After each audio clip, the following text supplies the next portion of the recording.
IELTS vocabulary series में second topic है हमारे पास चेंजेस। आइए देखते हैं कि चेंजेस के लिए कौन से अल्फाज इस्तेमाल किए जा सकते हैं।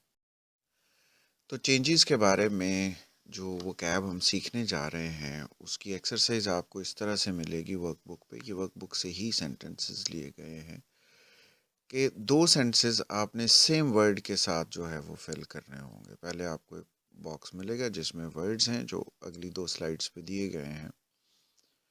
उन अल्फाज में से चूज़ करना होगा। जैसे कुछ अल्फाज आपके सामने होंगे, एडजस्ट है, alter, cure, demote, fade, disappear, adapt. तो आपने एक लफ्ज़ चूज़ करना होगा। दो सेंटेंसेस हैं आपके सामने, मैं पढ़ता हूँ। We need to blank these cars so disabled people can drive them। हमें इन कारों को ब्लैंक करना होगा ताकि जो डिसेबल्ड लोग हैं, माजूर अफराद हैं, वो भी इसको चला सकें। The country found it hard to blank to the new government. अब देखा जाए तो उन अल्फाज में से कौन सा एक ऐसा लफ्ज़ है जो दोनों जगह पे आ जाए। इसकी टेक्निक कुछ ऐसी होगी कि अगर पहला ब्लैंक आपको फिल करने में प्रॉब्लम आ रहा है and you are getting confused, तो आप सेकंड ब्लैंक को भी सोच सकते हैं कि भाई कौन सा ऐसा लफ्ज़ है जो सेकंड ब्लैंक में आ रहा है। इन दोनों में से अगर कोई एक आप फाइंड कर लेते हैं तो वो दोनों फिल हो जाएंगे। The country found it hard, country को, अवाम को बहुत मुश्किल हुई, टू डैश और blank to the new government, नई हुकूमत के साथ। अब एडजस्ट भी लग रहा है लेकिन कार्स के साथ एडजस्ट नहीं आएगा, तो इसके लिए जो सूटेबल वर्ड है नेक्स्ट स्लाइड पे देखते हैं। जी, तो we need to adapt these cars. Adapt these cars, हमें इन नई कार्स को नई रिक्वायरमेंट के मुताबिक ढालना होगा। अडेप्ट का मतलब होता है ढालना, तब्दील करना, वो चेंजेस करना कि जो नई रिक्वायरमेंट्स के मुताबिक हों। दूसरा सेंटेंस, जैसे the country found it hard to adapt to the new government, के मुल्क को नए जो गवर्नमेंट है उसके साथ सेटल होने में मुश्किल पेश आई।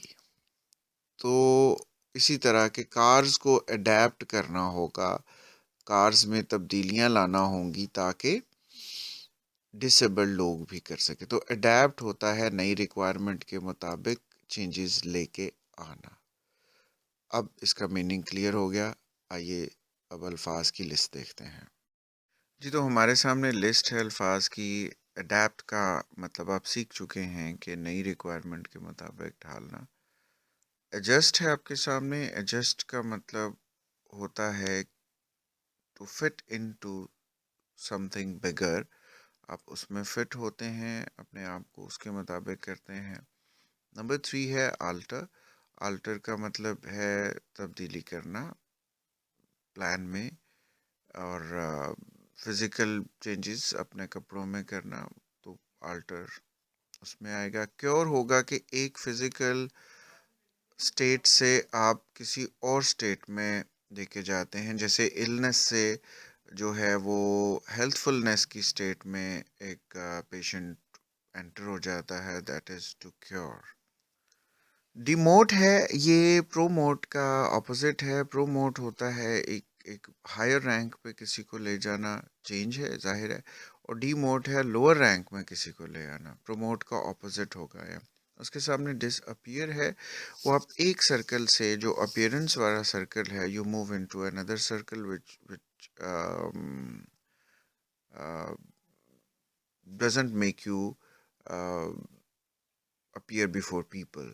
उसके बाद डिज़ोल्व है, जैसे आप एक चीज़ को दूसरी चीज़ में जम कर देते हैं, that is to dissolve. Salt को वाटर में डिज़ोल्व कर देते हैं हम। एक्सचेंज है, एक्सचेंज है कि आप ने एक प्रोडक्ट लिया, अब वो प्रोडक्ट सूट नहीं किया आपको, वो प्रोडक्ट आप कंपनी को दे के कोई और प्रोडक्ट ले लेते हैं, वो एक्सचेंज है। आपने ट्राउज़र्स परचेज किए, ट्राउज़र्स वापस करके शर्ट्स ले आते हैं, दैट इज़ एक्सचेंज। एक्सपैंड करना, ऑब्वियसली ये भी एक चेंज है। एक एक स्मॉल से आप उसको बिगर एंटिटी बनाना चाह रहे हैं, दैट इज टू एक्सपैंड, और उसी के ऑपोजिट फेड होता है कि मध्यम हो जाना किसी चीज का, it also shows a change.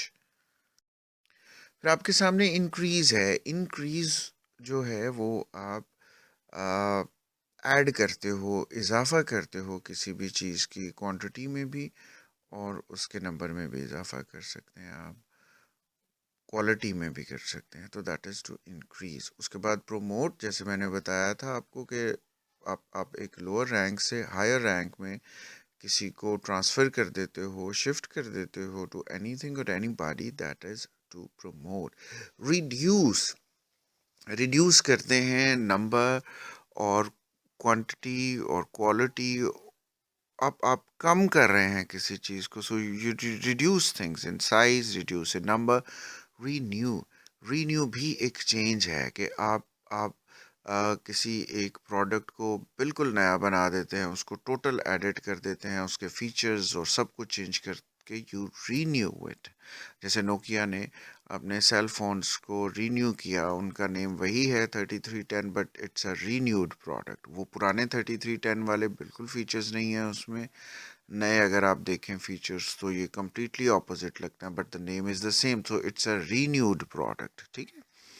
Renovate, यही चीज़ अब आप फिज़िकल स्ट्रक्चर्स में देख लें जो मटेरियल के हैं, लाइक घरों में लोग रेनोवेशन करते हैं, तो वो पुराने घर को रेनोवेट करके उसको नया बना देते हैं। दीवारों को चेंज कर दिया, फर्श चेंज कर दिए, टाइल्स चेंज कर दी, पेंट चेंज कर दिया, मुंडेर चेंज कर दिए। रिप्लेस, रिप्लेस एक चीज़ की जगह पर आप दूसरी को ले आते हो। आप अपना सोफ़ा जो है उस पुराना बेच के उसकी जगह नया सोफ़ा रख लिया, तो रिप्लेस कर दिया आपने उस सोफ़ा को नए सोफ़ा के साथ। स्वेल, स्वेल फिजिकली ये एक चेंज है एक नॉर्मल स्टेट से। सूजी हुई स्टेट वैसे तो हम उसको कहेंगे, but it's well inflated state, that is to swell. Switch करना, एक से आप दूसरी स्टेट में चले जाते हो, that is to switch. You switch a class, एक से दूसरी में आप चले जाते हो, यू स्विच अ सब्जेक्ट। उसके बाद ट्रांसफॉर्म है। ट्रांसफॉर्म जो है वो तब्दीली है। ट्रांसफॉर्म करना, जैसे हमारा ट्रांसफार्मर्स हैं इलेक्ट्रिसिटी के, वो क्या करते हैं कि वो एक बड़ी जो जो कमर्शियल और इंडस्ट्रियल जो लेवल की इलेक्ट्रिसिटी सप्लाई होती है, वो ट्रांसफार्मर उसको घरेलू इस्तेमाल के लिए जो है वो बना देता है डोमेस्टिक यूजेज के काबिल। तो ये ट्रांसफॉर्म करना, तब्दील करना किसी चीज़ की हालत को, हैयत को, एंटिटी को। Then the last word is vary. Vary का मतलब भी तब्दील करना, चेंज करना है। इसके जब आप वर्कबुक पे अप्लाई करेंगे इन सारे अल्फाज को, तो इसका बहुत अच्छी तरह आप इस्तेमाल सीख पाएंगे। मैंने सिर्फ मीनिंग्स बताए हैं। Wish you good luck. मुझे उम्मीद है कि आप इन अल्फाज के मीनिंग्स जानने के बाद इनको बेहतर तौर पर इस्तेमाल कर पाएंगे, क्योंकि यूजेज सीखना बहुत ज़रूरी है। मीनिंग मैं इसीलिए बता रहा हूँ कि आपके सामने एक तो लिस्ट आ जाएगी वर्ड्स की कि भाई यही हमने 10-20 लफ्ज़ हैं जो याद करने हैं। सेकंड ये है कि इनका यूजेज आपको वर्कबुक से आ जाएगा, तो यूज़ करने में आसानी होगी अगर मीनिंग की थोड़ी बहुत नोहा होगी, बिकॉज़ हमारे स्टूडेंट्स जो हैं वो इतना टाइम नहीं सर्व करना चाहते कि डिक्शनरी पे बार बार जाएं और यूजेज, बिकॉज सारे ही चेंजेस हैं तो बहुत माइनर सा हर एक में जो है वो डिफरेंस होता है, दे आर ऑलमोस्ट सिनोनिम्स, तो फिर आपके लिए मुश्किल होता है। तो this is why I try to help you by giving you the meanings in simple language. और लेकिन इनको सही तरह से आप तभी समझ पाएंगे जब आप इसको इस्तेमाल करेंगे। Thank you.